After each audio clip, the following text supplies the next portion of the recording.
Hello, let's talk about assignment number 6. So we are still in our rhetorical analysis unit. So let's talk about how things are building. We worked on the narrative essay, and then we transitioned last week to discussing rhetorical technique. And you looked at Nancy Meyers's essay, Disability, the Google Slides, and the rhetorical techniques handout. And then you looked at David McCullough Jr.'s speech.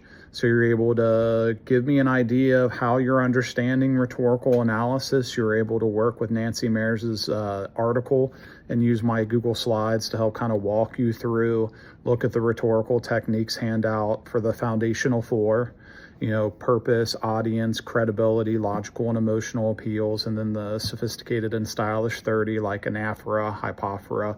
What are those things at the surface level that writers use to draw emphasis to certain points and things like that?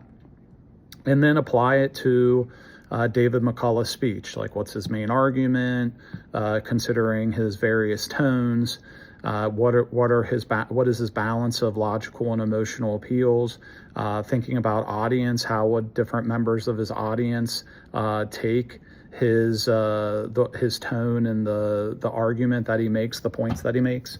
So this week we're going to build on that. So you're going to look at a humorist, David Sedaris. So when I worked at the public library downtown, the main library branch in the early 2000s, he actually came to the main library. And when I worked at night while I was in college, and what I noticed when I pulled in is, number one, I had no idea because I was in college and I wasn't really paying attention to anything other than, school and work.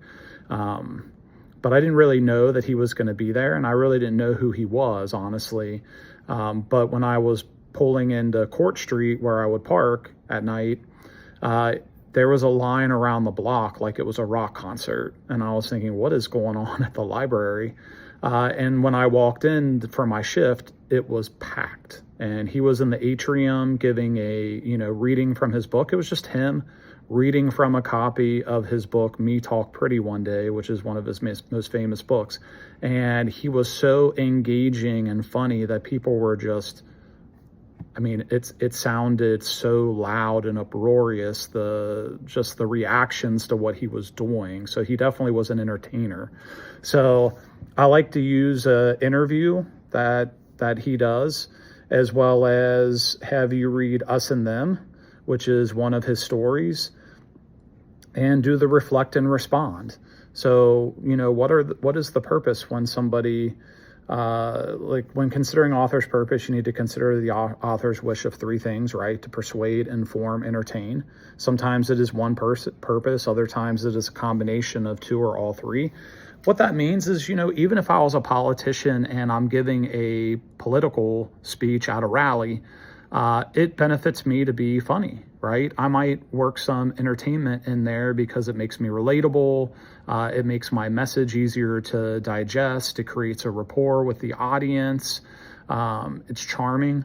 And so there might be more than just persuading you about something, or maybe my humor is part of the persuasion. So I'm trying to disarm you, distract you with it so that my message is easier to take.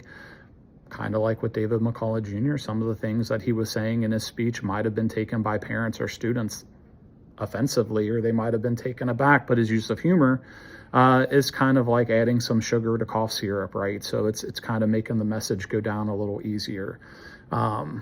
So based on the video and the reading, discuss how Sedaris uses humor, explore whether humor is his main purpose in writing or whether you feel the humor is meant to be engaging to readers while he has a different purpose or purposes in mind. Here's what I'll say after last week.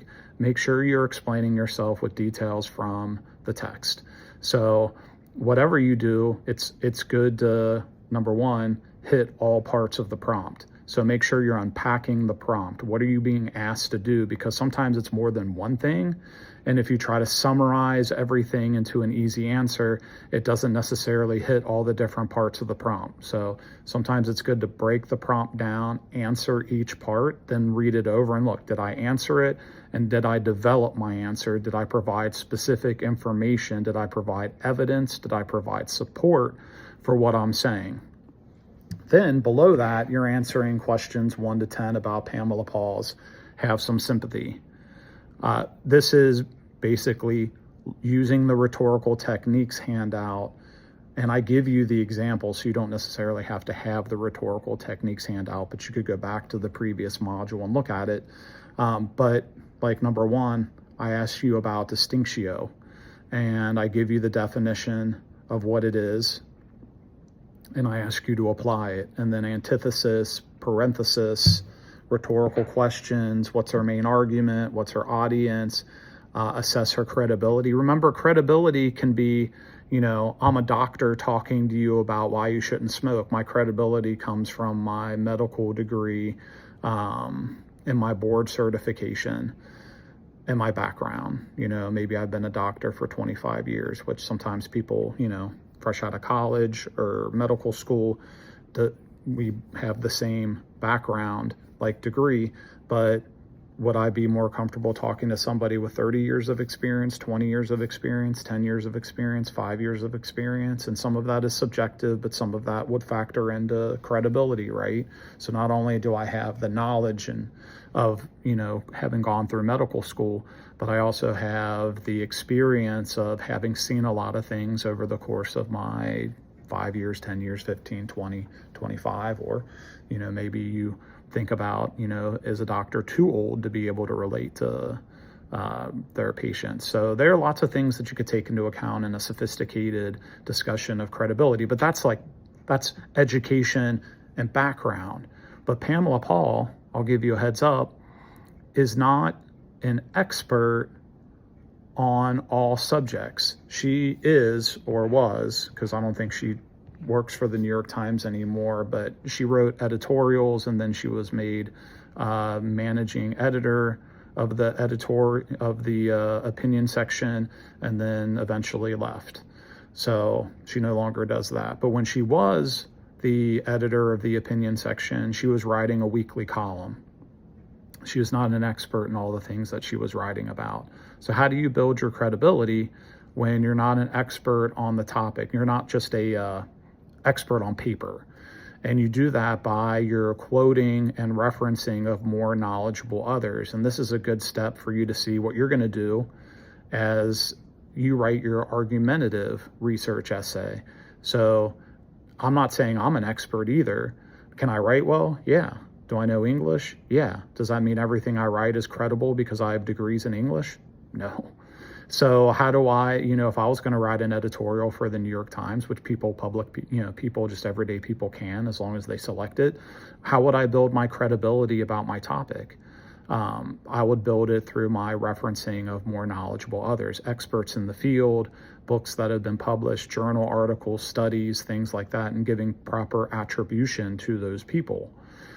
So I would build my credibility on the back of more knowledgeable others. So your question for number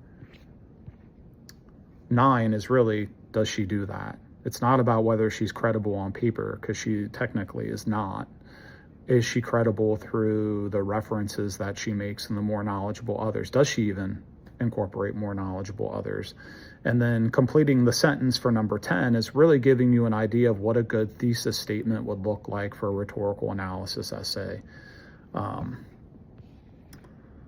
So in Pamela Paul's Have Some Sympathy, she uses hypophora. Let's just look at what I'm asking you to look for.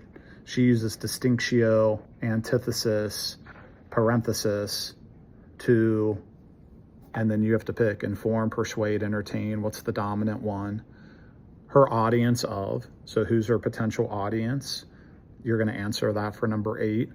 That, and then what is her main idea? That's number 7. So number 10 is I'm giving you a fill in the blank of a quality thesis for a rhetorical analysis, and you've already done the work with 1 through 9, so fill in the blanks.